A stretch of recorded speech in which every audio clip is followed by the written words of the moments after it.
player that's going to drop you 30 kills, but he's going to be able to consistently hit those numbers, provide value for his team, and I think nothing showed it better than that last round. I had to save the 3K moment. You know, I don't want to do it during an eco. We want to wait until it's really important, and I think he certainly delivered just when we needed him to.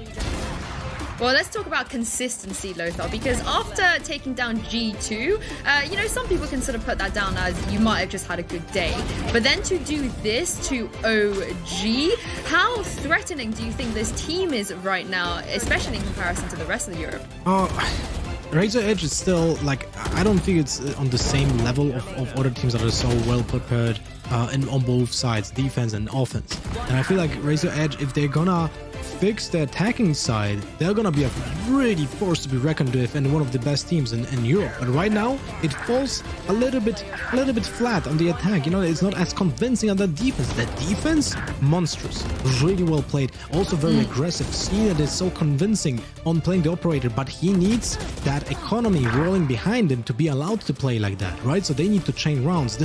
They have one win condition, which is rolling in cash on defense and then trying to scrape by on attack. And it worked out today, but they need to prove that they can have a big playbook on attack in the next stage. On Masters, they have to prepare a very good offensive side on every single map.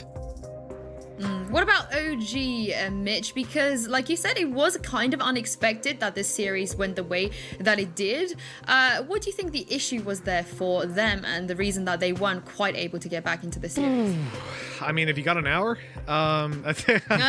when you win 9 rounds in 2 maps, it's going to take a while to explain that one. I think, looking at this team, we didn't see the same level that we did going back throughout the qualifiers and was it last week or the last week of games, so put it that way. It's almost like 2 weeks between them or something. The thing for me, map pool, Icebox is a really strong map for them. That not being here in the first 2 or in the pool at all kind of hurts them for sure. But it's not just that. It's like elements like AKM. Elements. You get it? Like AKM? Oh my god. I'm not gonna put all the weight on him.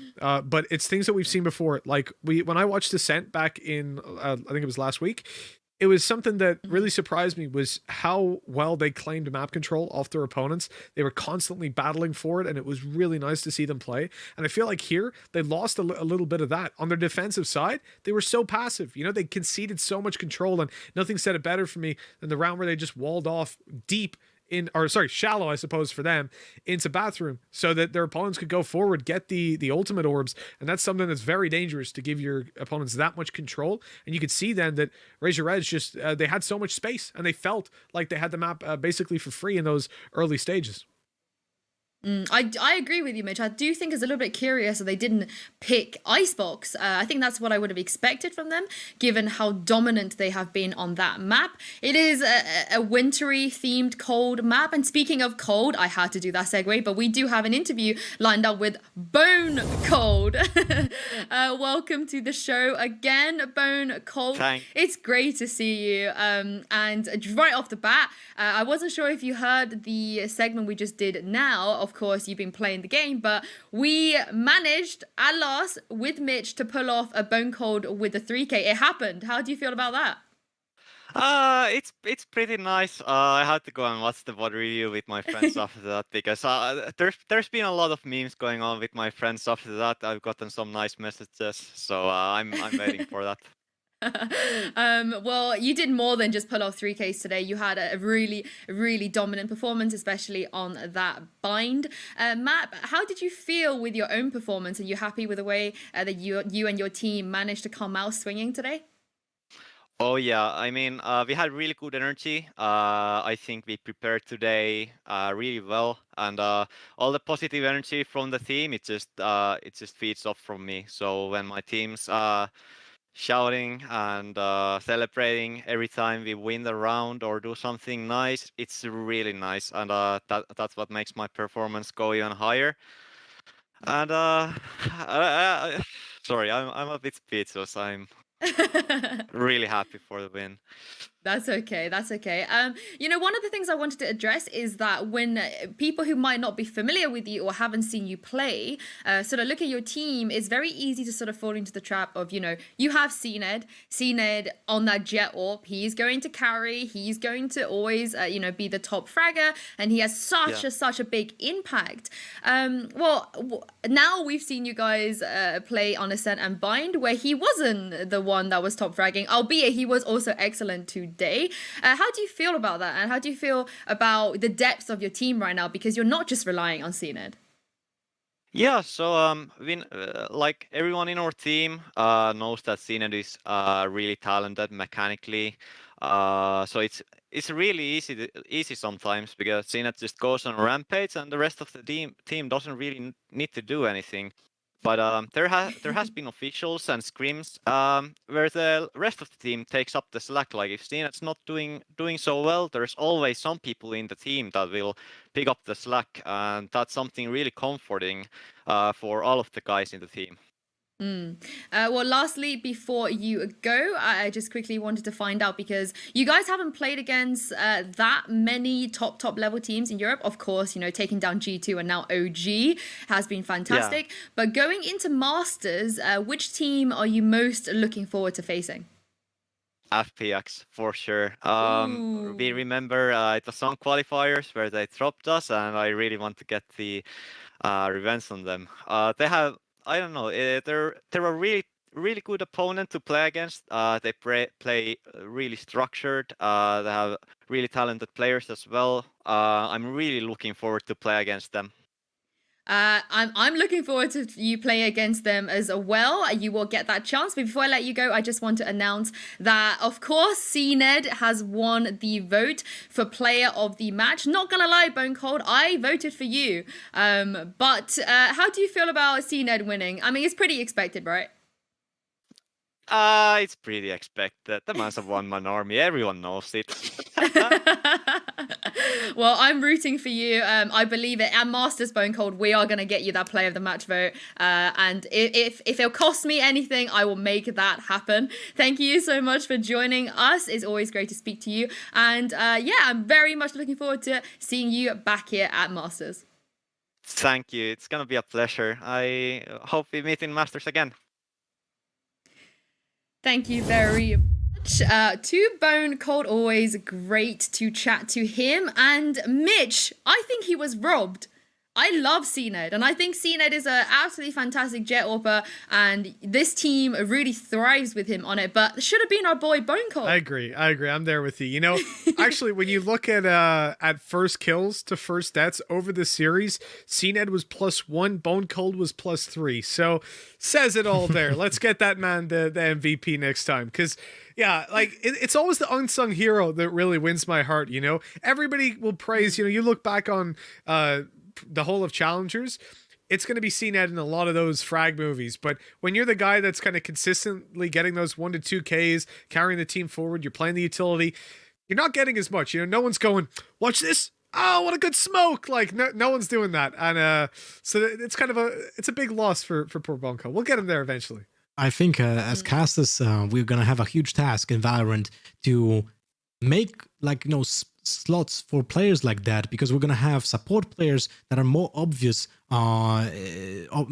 support than in other games, because they will set up the big plays for the duelists, right? But they will not be as, let's say, public to the eye when it comes to their performance and their achievements. So we have to paint that, how those players support their teammates and allow for those big plays to be set up, because CNED has a lot of kills, but a lot of times he gets those kills because of the great flashes by Starkso, because of the good utility usage by Viper and Brimstone, and it's a team effort. Doesn't matter who has 30 kills, just ask Scream. Oh, exactly. But yeah, Mitch, I think you and I can start a hashtag justice for Bone Cold after this. But CNED was your player of the match, but now you guys at home have an even bigger task, because you can head over to Twitter at ValEsports_EU to vote for your MVP of the week. So which player that you felt like was the best over the last 4 days of competition. I believe that poll's going to stay up there for a little bit, and I think there is a Twitch chat command as well if you want to look at that now for the link, and we will probably announce that on Monday or Tuesday. I'm not 100% sure who the nominees are, but guys, we have a few players that have really popped off this week. Mitch, I'm going to put you on the spot here and say who's impressed you the most this week. Oh God. Okay. I'm doing it. We go with the easy vote of CNED. I mean, I'll say everyone's let me down because I'm the only person to get every prediction wrong. To clarify on that, I thought we were predicting the losers. So my bad. I'll get it right next time. I really don't know. To go overall, I think that's somewhere we have to go and not just look at stats in depth, because it's very easy to just like click on and go, oh, this guy's got high average combat score, therefore he wins, right? I'm not even sure who would be leading with that. But the reality is there's so much more to go on in the background that it becomes next to impossible to really highlight one guy. I mean, social media's got it cut out for them if they're limiting it to 4. Ooh, I wouldn't fancy that job. I mean, Lothar has come out with a crown this week with the predictions, as you guys can see. And who knew that Twitter analysts were smarter than you and I, Mitch? Yeah, literally. Twitter has beaten both of us in predictions. What can you do? From now on, I'm going to look at what Twitter says, and I'm going to choose based on that. Yep. And Lothar, just over to you as well. I personally been very impressed with Takas as well from Defuse. But who has caught your eye this week, Lothar? I don't think I would put any spotlight on any single player. I was just immensely impressed with Ballista, and I just love how they approach the game, how they play the game. And as I said before, it's important for everyone to know this is not a game of one guy. You know, there's an entire team behind him, and I feel like Ballista played as a solid team, you know, with a plan. Sometimes they make simple mistakes. We have seen that from Fnatic as well when it comes to the fundamentals. But the thought process is there, the ideas are there, and the execution is something that is not going to be perfect every single time. But Ballista is one of those teams that I'll be watching every single game in every single tournament very closely to see how they evolve further and how many teams are going to pay attention to them and try to maybe even copy what they do.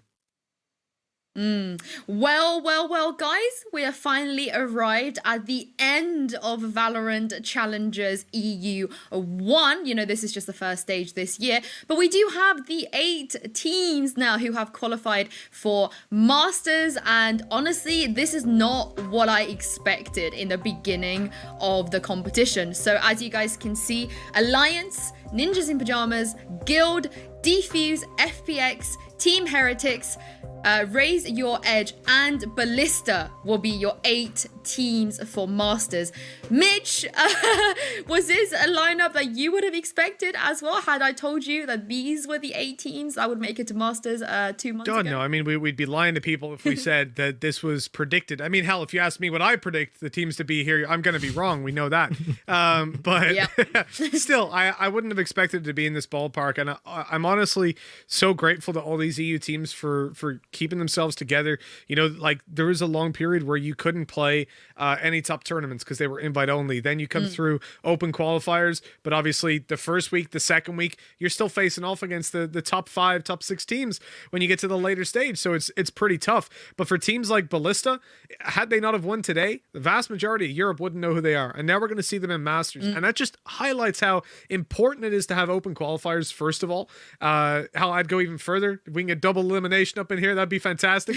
But I'm happy that we get to see the depth that Europe has to bring to the table, because we've talked about this. It's been like the promised land for so long. We're like, oh yeah, we've got more than just G2, we swear. And everyone's like, NA are like, yeah, okay, yeah, you got G2 and maybe FPX. And now we're showing that no, the depth is there. Like, you take the top 15 EU teams, put them in an open qualifier or an open bracket, that's going to be a tough fight. Well, Lothar, I know you really like Ballista, but with the exception of Ballista, which team are you most looking forward to playing in the Masters? 100%. FPX is a team that always impressed me, and I'm a big fan of Angel, how he proceeds to lead the team. Zipan is actually, I played one Twitch Rivals Zipan in a team with me, you know, and I was like, wow, this guy's absolutely nuts. He wasn't in a team that was known, back then, and I was like certain that he's gonna get signed pretty quickly, and now he is in FPX, and I just love to follow up that storyline. So it's that team is something that I'll be looking forward to, and I hope I will see FPX Ballista at some point. Oh, yeah. Well, that's what Bone Cold said, right? That's the matchup that he's most looking forward to. I'm going to personally say NiP. NiP, they have really impressed me, and I want to see what they can do to other teams that aren't G2. Mitch, I know you're not that bothered about Alliance, so which other teams are you also looking forward to, with the exception of... Yeah, I think I have to go with FPX as well. Like, really, they're just such a strong team. They pretty much lead the tactical depth of Europe. So I really look forward to seeing what they can do. And also I want to see them play. Like, I feel like with G2 for the longest time, we would turn around, even though they're winning all the tournaments, and say, yeah, but if you put them against the top 20 team, are they going to win it cleanly? Not all the time. Like, FPX, on the other hand, I look at them versus teams that are in the top 20, top 15, and I think they smash them consistently. So I'm really looking forward to seeing how they do versus some of these new guns who've proven themselves to be up there, but is there still going to be like a tier divide between your FPXs and your Ballistas, for example? Well, we don't have to wait for too long until we find out, the top tier of Europe teams competing to find out who's going to take that crown. But that is all the time we have left for today. I'm honestly getting quite emotional about this.